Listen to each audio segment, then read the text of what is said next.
Now what is the supply?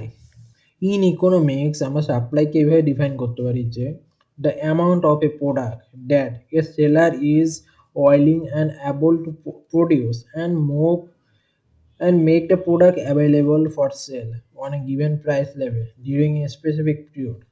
অর্থাৎ একজন seller কোনো একটা প্রোডাক্ট যদি প্রডিউস করতে চায়, ওকে, তার কাছে সে অ্যাভেলেবল করবে এবং প্রডিউস করবে অ্যান্ড সেটা বিক্রির জন্য রেডি করবে in a certain price for a given time are given period of time, তখন সেটাকে বলা হয় সাপ্লাই।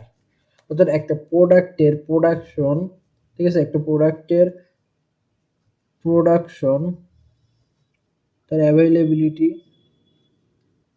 এই সব কিছুই ডিপেন্ড করে একটা সাপ্লাইয়ের ওপরে। ইকোনমিক্সে সাপ্লাই একটা প্রোডাক্টের প্রোডাকশন অ্যান্ড অ্যাভেলেবিলিটির ওপরে ডিপেন্ড করে। অর্থাৎ একটা প্রোডাক্টের একজন সেলার একটা প্রোডাক্টসে একটা সার্টেন প্রাইসে প্রডিউস করবে বা অ্যাভেলেবল করবে বা সেল করার জন্য রেডি করবে, সেই বিষয়টাই বলা হয় supply. Law of supply. Now law of সাপ্লাইতে এই বিষয়টা বলা হয় যে if others things remains same the higher price of a other things means the price and quantity, যদি আমরা ধরি আর বাকি সব কিছু কনস্ট্যান্ট যদি ধরি, ঠিক আছে, এখানে এই বিষয়টা বলা হয়েছে if others things remain same the higher price of a commodities বা প্রোডাক্টস বা goods, okay, the supply quantity will higher and when the price of a commodity is lower the supply quantity will be also lower. অর্থাৎ একটা প্রোডাক্টের price যদি যখন high থাকবে, একটা প্রোডাক্টের প্রাইস যখন হাই থাকবে তখন তার সাপ্লাইও হাই থাকবে, ঠিক আছে, সাপ্লাই কোয়ান্টিটিও হাই থাকবে। প্রাইস যখন কমবে সাপ্লাইও কমবে, এটা হলো ল of supply.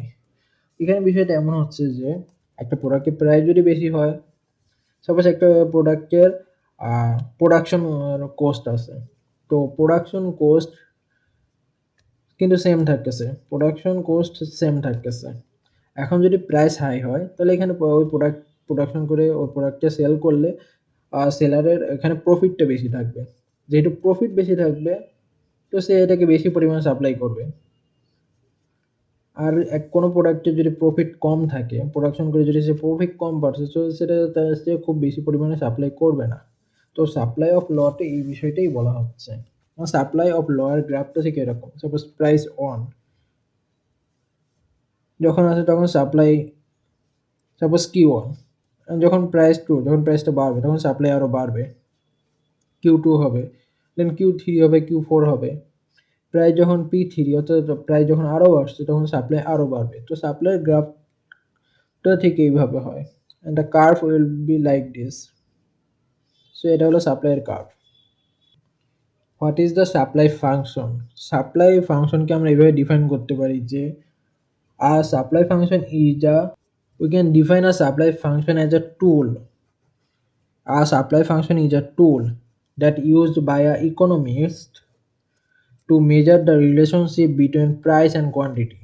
Okay, relationship between price and the quantity of product supplied. অর্থাৎ সাপ্লাই যে প্রোডাক্ট আছে ওই প্রোডাক্টের যে relationship between the price and quantity, price and কোয়ান্টিটির মধ্যে রিলেশনটাকেই সাপ্লাই ফাংশন বলা হয়।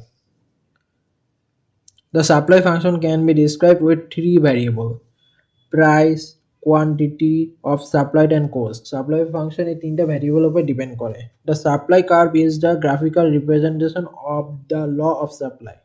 So সাপ্লাই কার্ভটা হলো যে the graphical representation of the law of supply. Law of supply এর আমরা law of supply এর আগে দেখছি। So